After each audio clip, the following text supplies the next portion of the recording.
भगवत भक्तों या कृष्ण भावना भावित पुरुषों को संत कहा जाता है। वे सदैव भगवत प्रेम में निमग्न रहते हैं, जैसा कि ब्रह्मन संहिता में कहा गया है। प्रेमांजन छुरित भक्ति विलोचनेन संत सदैव हृदयेषु विलोक्यन्ति। संतगण श्री भगवान गोविंद समस्त आनंद के दाता या मुकुंद या कृष्ण के प्रगाढ़ प्रेम में मगन रहने के कारण कोई भी वस्तु परम पुरुष को अर्पित किए बिना ग्रहण नहीं करते। फलतः ऐसे भक्त पृथक पृथक भक्ति साधनों के द्वारा यथा श्रवण, कीर्तन, स्मरण, अर्चन आदि के द्वारा यज्ञ करते रहते हैं, जिससे वे संसार की संपूर्ण पापमी संगति के कल्मश से दूर रहते हैं। जो अपने लिए या इंद्रिय तृप्ति के लिए भोजन बनाते हैं, वे न केवल चोर हैं, अपितु सभी प्रकार के पापों को खाने वाले हैं। जो व्यक्ति चोर तथा पापी दोनों हो, भला वह किस तरह सुखी रह सकता है?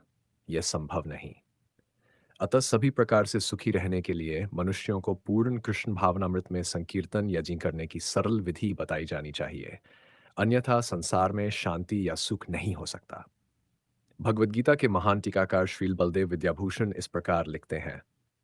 ये इंद्राद्यंगति अवस्थितं यज्ञं सर्वेश्वरं विष्णुमं भयर्च्य तच्छेषमश्नन्ति तेन तद्देहयात्रा संपादयन्ति ते संत सर्वेश्वर से यजन पुरुष से भक्ता सर्व खिल विषयर अनादिकाल वृद्धर आत्महनुव प्रतिबंध कर निखिलय पापैर विमुच्यन्ते। परमेश्वर जो यजन पुरुष अथवा समस्त यज्ञों के भोक्ता कहलाते हैं, सभी देवताओं के स्वामी हैं और जिस प्रकार शरीर के अंग पूरे शरीर की सेवा करते हैं, उसी तरह सारे देवता उनकी सेवा करते हैं। इंद्र, चंद्र तथा वरुण जैसे देवता भगवान द्वारा नियुक्त अधिकारी हैं जो सांसारिक कार्यों की देखरेख करते हैं। सारे वेद इन देवताओं को प्रसन्न करने के लिए यज्ञों का निर्देश करते हैं, जिससे वे अन्न उत्पादन के लिए प्रचुर वायु, प्रकाश तथा जल प्रदान करें। जब कृष्ण की पूजा की जाती है तो उनके अंगस्वरूप देवताओं की भी स्वतः पूजा हो जाती है, अतः देवताओं की अलग से पूजा करने की आवश्यकता नहीं होती। इसी हेतु कृष्ण भावना भावित भगवत भक्त सर्वप्रथम कृष्ण को भोजन अर्पित करते हैं और तब खाते हैं। यह ऐसी विधि है जिससे शरीर का आध्यात्मिक पोषण होता है। ऐसा करने से न केवल शरीर के विगत पापमय कर्मफल नष्ट होते हैं, न अपितु शरीर प्रकृति के समस्त कल्मशों से निरापद हो जाता है। जब कोई छूत का रोग फैलता है तो इसके आक्रमण से बचने के लिए रोगानुरोधी टीका लगाया जाता है।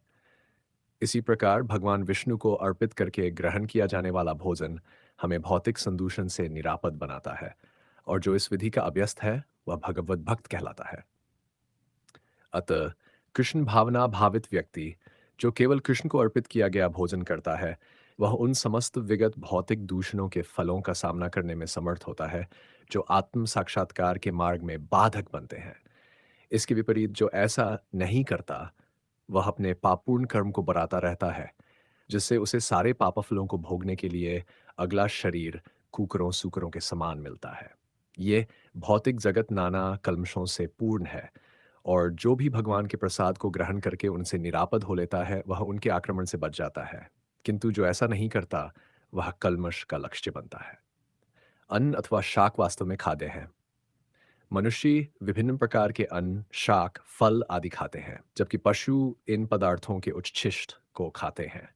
जो मनुष्य मांस खाने के अभ्यस्त है, उन्हें भी शाक के उत्पादन पर निर्भर रहना पड़ता है, क्योंकि पशु शाक ही खाते हैं। अतएव हमें अंततोगत्वा खेतों के उत्पादन पर ही आश्रित रहना है, बड़ी-बड़ी फैक्ट्रियों के उत्पादन पर नहीं।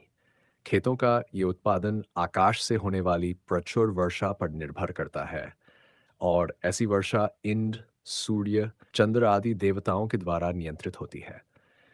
ये देवता भगवान के दास हैं। भगवान को यज्ञों के द्वारा संतुष्ट रखा जा सकता है, अतः जो इन यज्ञों को संपन्न नहीं करता, उसे अभाव का सामना करना होगा। यही प्रकृति का नियम है। अतः भोजन के अभाव से बचने के लिए यज्ञ और विशेष रूप से इस युग के लिए संस्तुत संकीर्तन यज्ञ संपन्न करना चाहिए।